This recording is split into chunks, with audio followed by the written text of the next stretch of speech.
The views and opinions expressed in this podcast by the host and or the guest do not necessarily reflect the views of the host and or Paranormal Buzz Radio and or its sponsors. Use of any material produced by Paranormal Buzz Radio without express written consent is prohibited. Paranormal Buzz Radio will not be held responsible for you holding your knees, crying, and rocking in a corner in a puddle of your own urine, or being beheaded by a group of children in a cornfield. In fact, if you come across a group of children in a cornfield, we promise to make fun of you as you run away screaming in terror. Listener discretion is advised.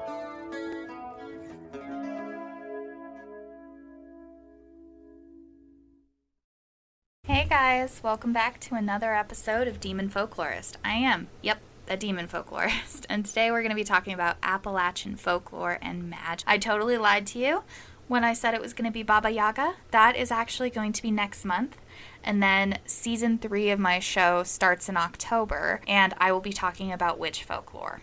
So, there you go. There's the lineup for now. Have I even thought about November, December? No, not at all. Why would I do that? I don't plan things, guys, okay? Anyways. So, I've been very interested in Appalachian folklore and magic because I actually have family from Appalachia. Shout out to my cousins. If you guys listen, love y'all. They are currently living in Kentucky. And the way that I've always viewed Appalachia is that it's a place of magic. And I believe similarly to the people of the holler. I believe in God, and I also believe in the folklore of granny women. They're also known as granny witches, who know and understand the land and the stories to help themselves and their community. I'm also very psychic, as are all the women in my family. If you've listened to my psychic experiences with the Jays episode, you know how psychic we are. It runs through the women in my family. Funny how that happened when I've never stepped foot in Appalachia, but I do feel a deep pull to the south and also to the old places of the world. But I also acknowledge that those places might be dangerous for me because I didn't grow up there. But am I stupid enough to answer if something calls my name or whistle at night? Of course not. Come on, folklorist. Anyway, the Appalachian Mountains are 500 million years old at least. They are older than bone, and blood exists in the ground of many people. In these magical, hard-bitten places, God and magic live side by side. The magic there is thought to be a mix of folk magic, superstition, and faith healing brought over by European settlers. The idea that it was witchcraft was rejected by these people, what they were doing, because the Bible was used very heavily in enacting their magic through hymns, passages, rituals centered around prayer. Traditions handed down are often expanded or tweaked by the next generation. They incorporated many cultures and many ways of thought into their practices, but it was always especially to help the women of their community, but they of course helped men as well. Really, this folklore and this folk magic is an amalgamation of just many different magical ideas from many different places. After all, nature is magic. And maybe that's why the modern age kind of seeks to shut it out. Like, I talk about this all the time because it was a concept that blew my mind in anthropology. My boyfriend, who we went to college together, he will be able to attest to this. I'm always talking about this concept of Homecoming by Robert Romanician. We put these screens and these walls and things between us and nature because what we really fear is nature. And I think that we also fear nature because it is not only tempestuous and unpredictable, but it is also magical. And that is something that the modern age does not want to deal with. That's why folk horror in general exists, because it is about what happens when the modern age meets with the old ways. And would we come out on top? Because probably not, let's be honest. And his whole concept is the only way for us to come back to each other in time, like of disconnection between each other. It's because of all those screens and walls that we no longer feel close to each other. And the way that we do that is to break down the walls and face that fear of nature. So yeah, like I always talk about it. I'm sure I've mentioned it a few times. But if you're new here, that's the concept of homecoming. Anyway, so the way that I connect this to Appalachian folk magic is these granny women were the backbone and the strength of the mountain. They could even divine where water flowed with divining rods. And they were not subject to witch hunts because it simply wasn't seen as witchcraft, which is fascinating.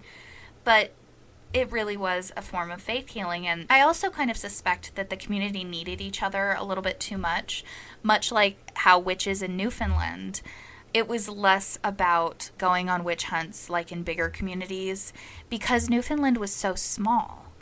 They needed each other too much to be able to go around destroying witches. In Salem, these so-called witches were drains on the community, and there was a lot of things going on at the time in Salem. I'll probably talk about that a little bit more in my October episode, just because it feeds into the witch folklore that was coming out at the time. So what they would do instead in Newfoundland is they would make witch bottles. They'd piss in a bottle and be like, okay, this is going to take care of that witch, or, do counter curses and counter hexes and protection spells and things like that to keep themselves safe from the evil of witches. Like if your chicken died and then you, tripped over something, suddenly you are the focus of some dark magic. So pee in a bottle, bury it, you're good to go. And you never know, what if this stuff totally did work and we've just abandoned it, you know what I mean? But the whole point is that I see a lot of similarity between granny women, and much like exorcists, they channeled the divine and they usually didn't accept payment. And it's probably just my anthropology background and folklore background that I see a lot of similarity happening, even just with like exorcism and the way that these women helped their community. And really, is it so different, like to take natural supplements or vitamins or a holistic approach from the earth rather than accepting a healing remedy from a granny woman? I don't personally think so, and granny women's knowledge is extensive.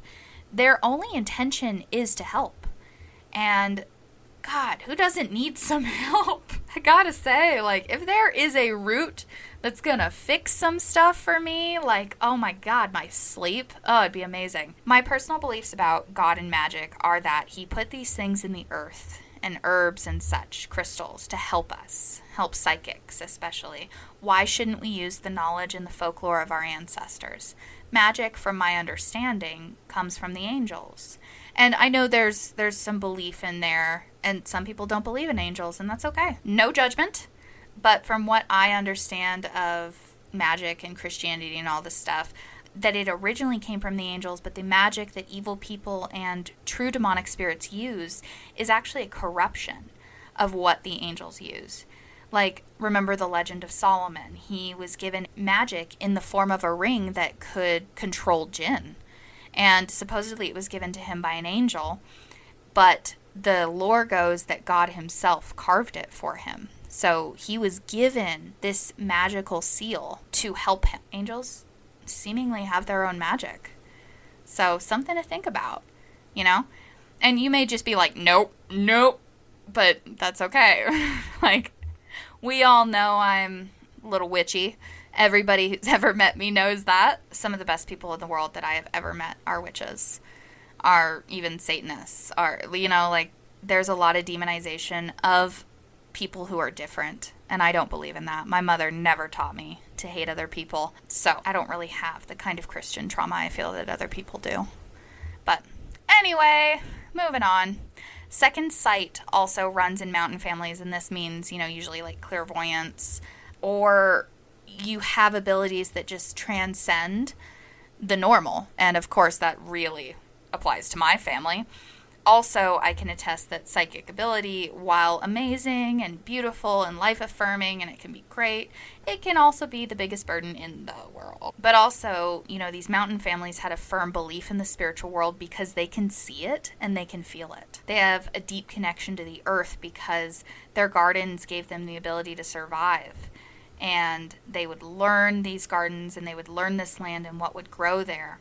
And they also have a connection to the Fae, who are thought to have come over with the Celtic people when they first settled in Appalachia. Now, some of these fairies are very good spirits, but a reminder that not all Fae are, and they can cause very serious trouble for people. At some point, I'm going to do a fairy episode, but who knows? Maybe that'll be November. I don't know. I don't plan things. Appalachian magic also is created with whatever they had. Bone, dirt, crystals, words, herbs, energy, divination tools, candles, cauldrons, although not the ones that you're thinking of when it comes with the idea of witches. And it was and still is this overarching way of life instead of a practice that you bring out for special occasions. You lived your life according to big and small these talismans and these wards to protect and banish by the moon cycles used for all sorts of magic, even when to plant one's crops. If you saw a sign in the sky, it might affect your whole day. Like yesterday, for instance, I was leaving my house and a bunny crossed my path, and I knew that it was a good sign because it just made me so happy to see that little bunny. If there's anything I'll say about Wyoming, it is that I love how many bunnies are all over the place. I don't fully live my life, I would say, according to signs and omens, but I like to think that we do get messages from the divine about our world. Also, spirits often spoke to the mountain people in a dream state, and this feels very significant to me. Because if you've listened to my psychic episode, you know me and my mom are often spoken to by spirits as we're falling asleep. So, yeah, that does feel very significant. I do feel this very strong pull towards Appalachia. People from all over Europe, mostly England, Scotland, Ireland, which was then mixed with indigenous belief, and then later German settlers and even African beliefs because of the enslaved people escaping into the mountains. We also have Italian influence coming to this land. And with all of these groups of people, their superstitions, omens, and signs. The difference between a superstition and an omen is that superstitions are actions that cause a reaction in the world, and omens are messages from the spirit world. So I suppose that I really like when I'm looking for omens. When I say signs, I mean omens. Signs tell the future. So actually, no, it would either be an omen or a sign, maybe even Oma signs for me. And also, not to be a dick, but some of these I don't agree with, like, flat out, only because, like, the whole black cat thing. It is a thing in Appalachia to do certain warding off things if a black cat, like, crosses your path. Now, I have a black cat, and I don't believe he is bad luck in the slightest. My Salem is the joy of my life, and every black cat I've met is a sweet little honey bear. Black cats are also the last to be chosen at shelters because of that belief, and in other parts of the world they're seen as good luck. So no, I am never going to agree with somebody telling me that a black cat means bad luck. How dare you? People are so mean to them, and they are just these good little sweetnesses. So don't come at me if you think that black cats are bad luck. They are not, okay? They're amazing. Anyway, brooms are also very important because you can actually, like, sweep out negative energy, which I think is interesting. A lot of the things also that I'm reading about with Appalachian folklore and magic is that you can actually trace these beliefs in modern Wicca and modern forms of witchcraft. They seemingly maybe came from Appalachia. An omen of death could be as simple as a bird flying into your house, or seeing an owl during the day, or hearing 3 knocks at night. Also, never leave something with the dead, or they'll know where you live. Very creepy. And the only movie I've ever actually seen about granny witches is Six Souls, and I've talked about it before, but it really casts granny witches in a bad light, like they're doing something wrong instead of helping the community. But I can't help but wonder if that's how it is absorbed. Now, it is portrayed as strange and very different, but maybe to non-Appalachian audiences, they see evil, when really, is it so bad that they offered lost souls shelter in this man who was an asshole? Because, okay, the whole plot of the movie is that Dr. Harding, who is a psychologist or psychiatrist, she's one of the two. I know that psychiatry has to do more with medicine, so I think she's a psychologist. And she evaluates multiple personality disorder, or, dissociative identity disorder is what it's called now. She evaluates people, and she believes that there are no true cases of it because these people are evil, and what they do is evil, and they use this sort of like popular mental illness as a way to cover their sins. Her dad, who is also a psychologist, brings her cases sometimes to have her look into them. And she comes across this guy who is in a wheelchair, and every time if you say to him, like, oh, I want to talk to David, or I want to talk to Wes, or I want to talk to, whoever, they'll be like, there's no one by that name here. But then he'll have like a very frightening transformation. It's very creepy to watch. It's a really good performance by Jonathan Rhys-Meyers, I think is his name. He kind of freaks me out. But anyway, off topic. So yeah, she goes on this adventure essentially, and she gets caught in a bit of granny magic, because what happened is that, 100 years ago, people had started to move away from the help of the granny witch and turned to a form of faith healing, which makes no sense because, granny magic is faith healing. But let's just, we'll go with the story. It's in the script. She goes and looks into this deeper, and she finds out that one of the people, David Bernberg, died and was tortured, and his mother is like, oh, Satanists in the woods. And she seems to be casting the granny witch and her followers as the Satanists, right? But weirdly, she also flips on it and is like, David had a spinal injury at some point, and he thought doctors of science could give him his legs instead of God. And so it shows also that she believes science to be the work of the devil as well. So she sort of exists in this liminality of faith where she doesn't recognize the granny as being somebody who works with faith. And when you lose your faith is when this thing happens to you. So what the granny witch did, like 100 years ago when people were turning over to this faith healer, right? The preacher who was, poisoning people's minds or whatever, he actually was like, oh, well, I can protect you. God can protect you from smallpox or whatever pox it was. It was something really, really deadly. And he had actually had his daughters inoculated against it. And he kept saying, like, oh, look at my daughters. They're perfectly healthy, and they've never been inoculated and all that. And in punishment, the granny witch took him and stuffed his gullet with dirt and made sure that his body became a shelter for the faithless. And now that's who this guy is. That's why he has multiple personalities, because he has actual people's different spirits who have lost their faith in God. And he comes for them. They seemingly die, but their soul is now in his body. So, yeah, very, very interesting movie. But it's the only time I've ever seen it depicted. But, yeah, I can't help but think, like, is it such a bad thing that yes, they killed the preacher, but the preacher was a bit of a shit. And it's not as different as magic versus God. It is magic that is aligned with God, at least in the way that I see it. And then the mother, I want to talk about her because I forgot something. She also has these magical folk beliefs. And, like, David's bed was carved from harvest wood to keep away evil spirits. And she keeps an iron nail in her pocket to ward off evil. So it's like she is, in this very strange liminal place of faith against the granny witches, against science.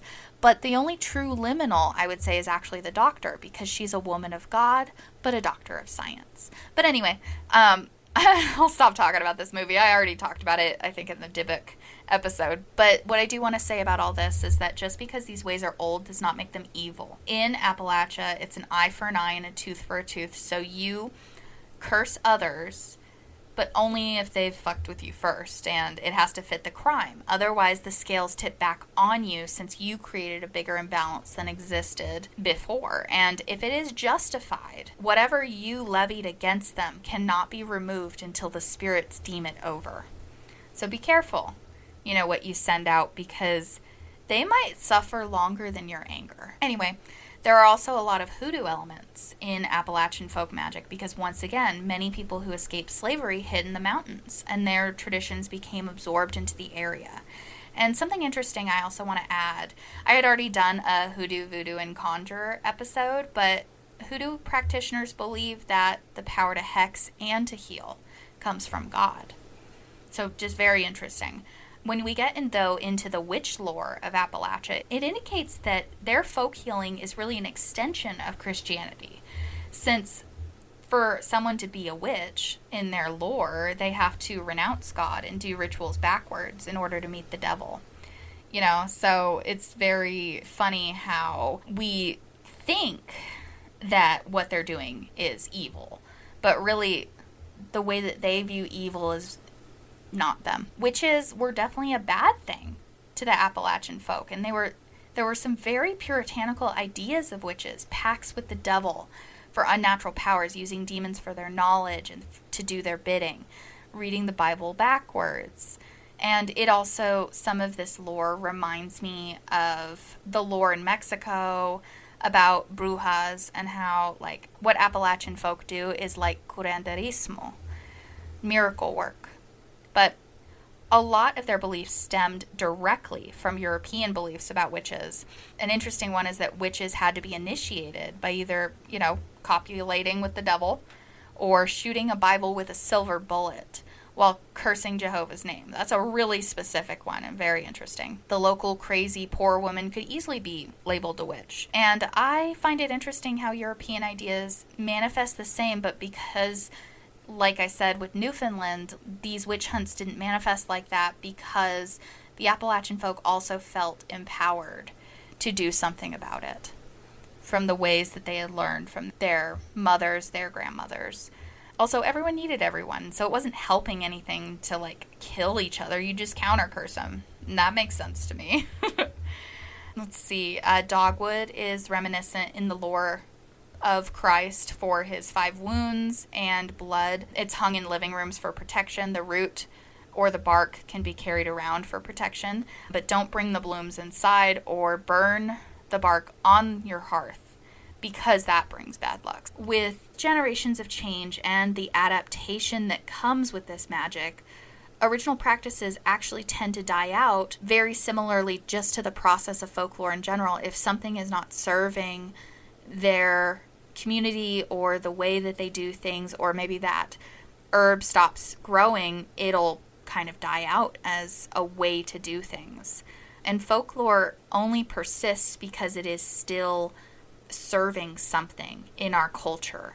It's an anxiety that we have. Superstitions often fuel folk magic and continue because that's how everyone did it before them.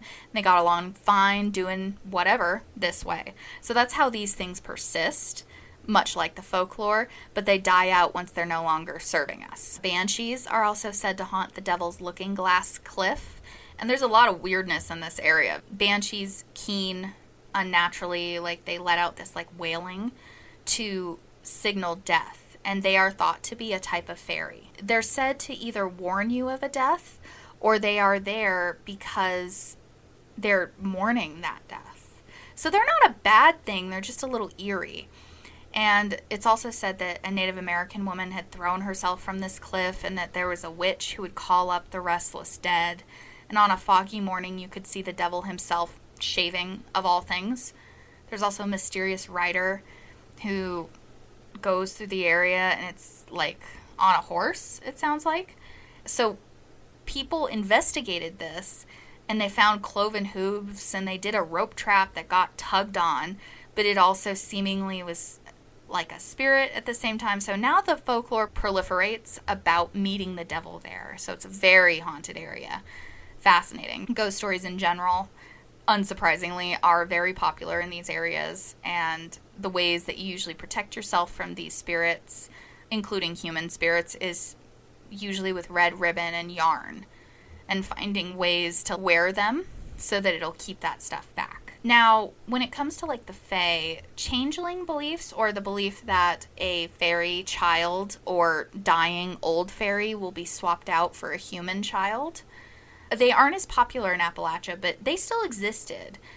It was more that children were protected against overarching evil than specifically the little folk. But like I said, fairies are very much like humans in that you have good fairies, you have neutral fairies, and you have evil fairies. Or at least, and when I say evil, I really just mean unfriendly to humans. So are they really evil if you're like trespassing in their area and they're trying to protect it? No, not really. But they're not going to be happy about that.